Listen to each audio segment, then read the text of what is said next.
What's up, guys? Jomo here. Just want to check in and say hey. I've been pretty MIA on social media for the last year to 2 years. I don't have a Facebook account anymore, and Instagram and Twitter, I wasn't on those for a while. And just recently, I started getting back into Twitter, or I started getting into Twitter more than I ever have, just because there's a lot of information on Twitter that I found useful. And so I've been using it as a way to learn and share ideas about things that I'm learning about. So a large part of the reason that I have been away from social media is, first of all, it got really exhausting defending myself on social media. I'm not really a big fan of how social media kind of divides us and, puts us against each other. And I mean, that's how the media and politics is working these days, especially. But with social media, sorry, I just ate some salad and I have some salad in my teeth.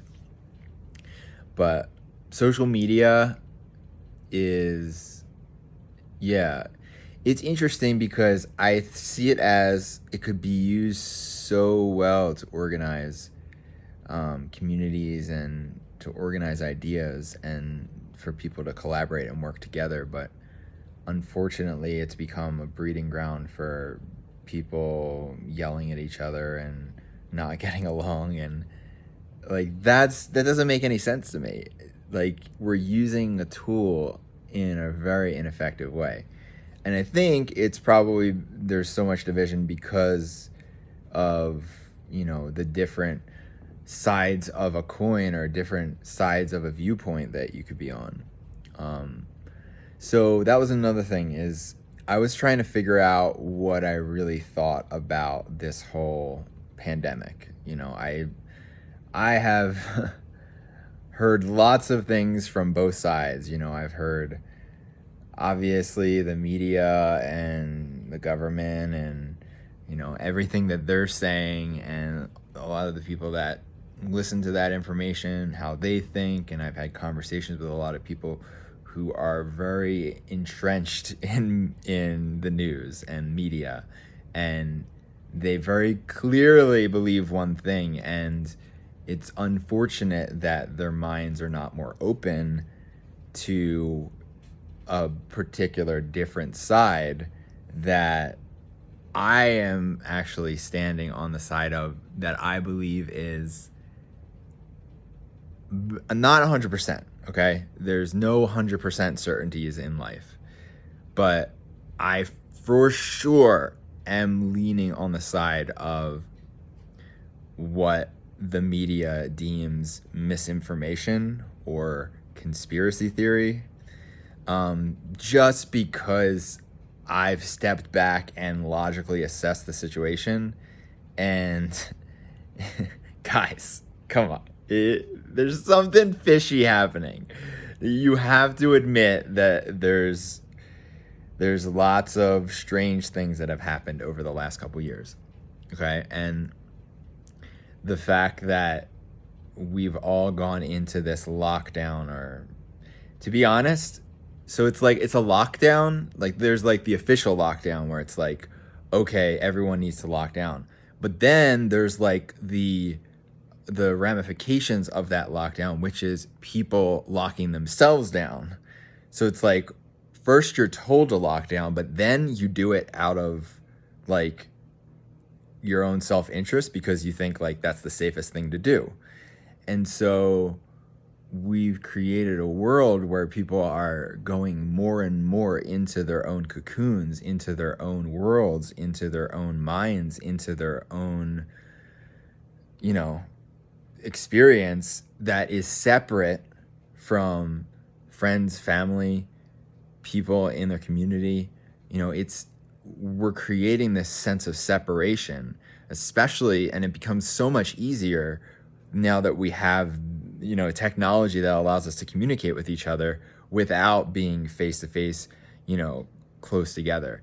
And that makes me think that there's a reason for that, because, we're given this technology. It's very, affordable and very available. And there's a lot of platforms that are very free, like social media platforms. There's all of this kind of momentum of society, which is get more and more into technology, more and more into, this thing that is seemingly connecting us better because we can connect to people all over the world, but at the same time it's disconnecting us from the people that are closest to us, in our vicinity, or people that we love. It's disconnecting us. Okay. And the thing that's most troubling is what I'm seeing in the news more and more lately, which is like continuing to like push the whole like social distancing thing. And then also like along those lines, like I saw in Israel, the prime minister was, proposing that parents have some kind of tracker on their children, like have some kind of tracker installed into the bodies of their children, so that they can make sure that their children are social distancing from their friends. Like, come on. If you're a parent and you think that's a good idea, shame on you. Like, come on. Would you want someone tracking you and so making sure that you're social distancing? Do you want the government doing that? Because that's where we're headed, right?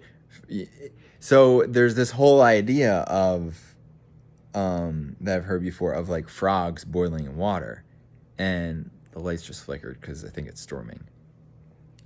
But like this thing is like, so much of this feels like we're frogs and we're boiling water, and it's getting more and more and more. And there's so many things, there's so many pieces of the puzzle that I've been putting together, that a lot of people have put together, but that I've been exposed to, and that really makes sense to me. And so I'd love to share that with you. I'd love to have another video to just go into all of that, because I don't want to make this video a really long one. I just wanted to give you guys an update and let you know, like, this is where I'm at, this is what I'm thinking about.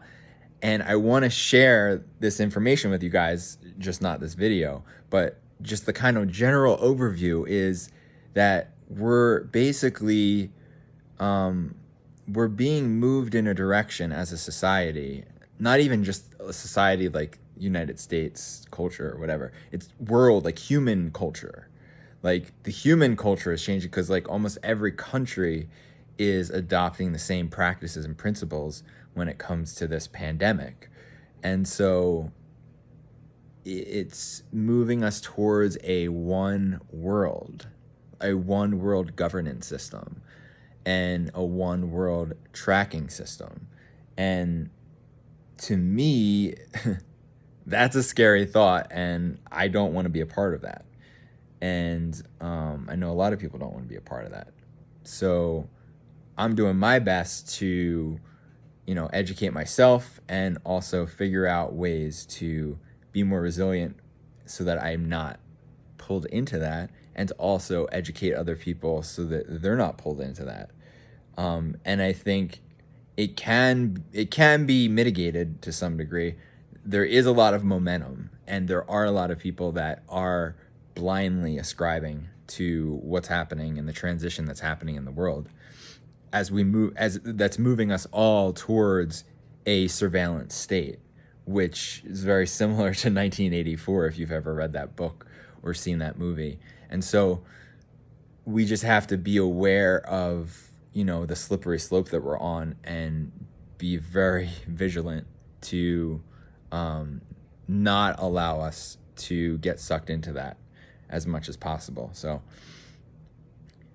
as much as I guess using the technological tools, but not letting the tools use you to whatever degree that you can. But that also might mean not using the tools at all, because some tools are really difficult to separate,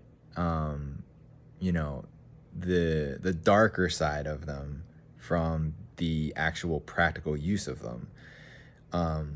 So I think just being aware that this stuff is coming and that this stuff is happening and that it's coming is a good first step to just, I just want to plant the seed that, a lot of this stuff that's separating us from each other is actually moving forward an agenda that seeks to, keep us more surveilled, keep us more scared, keep us more making sure that we're in line. We're not, going off on our own. We're not being independent thinkers. We're not being, free people in a free country. That seems to be going out the window. At least, the idea of freedom and independence, especially with all the mandates that have been happening, and the mandated vaccines. I don't know if that's going to pass for the United States, but it's possible, and it's a scary reality. But a lot of countries have already started passing it, and there's been a lot of flack back. There's a lot of protests from people that don't want that to be the case and see the danger. Okay, it's not, for those of you who think that vaccine mandates are a good idea, it's not about public health at this point. They're moving us closer to complete 100% tracking. Okay, you're going to be at the point where literally every action you take, every move you make in the world is going to be tracked. I mean, we've been doing that for a while on our phones, right? Like, our phones can track us. But one central authority, right? Like, one central government tracking our every move. So if the police state of that one central government wants, to make sure wants to check in on what you're doing, they can. Right now, there's no one central government that watches what you're doing on a daily basis or on a regular basis. It's just whatever devices you're using, whatever apps you're using, they're tracking on those that are kind of dispersed. They're like decentralized, if you want to call it decentralized tracking. But it's really moving towards centralized tracking, right? So where everyone is going to be tracked by one governing body. That's a scary thought. And I think that the only way that we can combat this is by being more resilient as individuals and within our communities, and not needing the system as much as we do right now. So the more that you can go off the grid with various different things that you depend on the grid for right now, the better. So that's my message for now. There's a whole lot of ideas and a whole lot of things in the COVID space that I would love to share with you, and I probably will in the near future. But I just wanted to give you an update, just to share what I'm up to and share what is going on in my head these days. I hope you're doing well, and let me know in the comments what you think about this idea of a one centralized surveillance state, and what you're doing to combat that, and what you can suggest for people to start doing in their local communities. I have some ideas for that as well, but I'd love to hear your thoughts below this video. So thanks for watching this. Hope you're well again, and I'll chat with you soon. Peace.